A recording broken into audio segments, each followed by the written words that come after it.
আসসালামু আলাইকুম।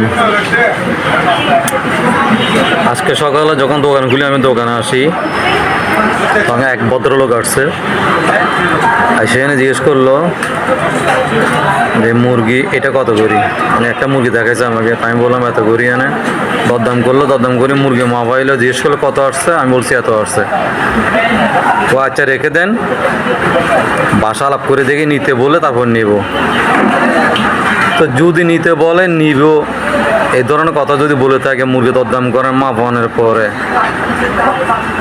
তাহলে দোকানদাররা কি করার আছে, কি আচরণ করবে বা ওনাদের সাথে কি তকরতে যাবে? তো যারা এই ধরনের পুরুষ আছেন, ঘরের বড় জিজ্ঞেস করা ছাড়া বাজার করতে পারেন না বা বাজার করতে চান না, তারা বাজার আসার দরকার নেই। আপনারা ঘরে থেকে যাবেন গা, ঘরের কাজ কাম করবেন, ঘরের বউদেরকে বাজারে পাঠাবেন, ওনারা চাইছেন দিয়ে বাজার সাজার করবে। খামাকা দোকানে বাজারে হাটে ঘাটে আসি এনে দোকানদারের বিরক্ত করার কোনো মানি হয় না। আশা করি ব্যাপারটা বুঝতে পারছেন।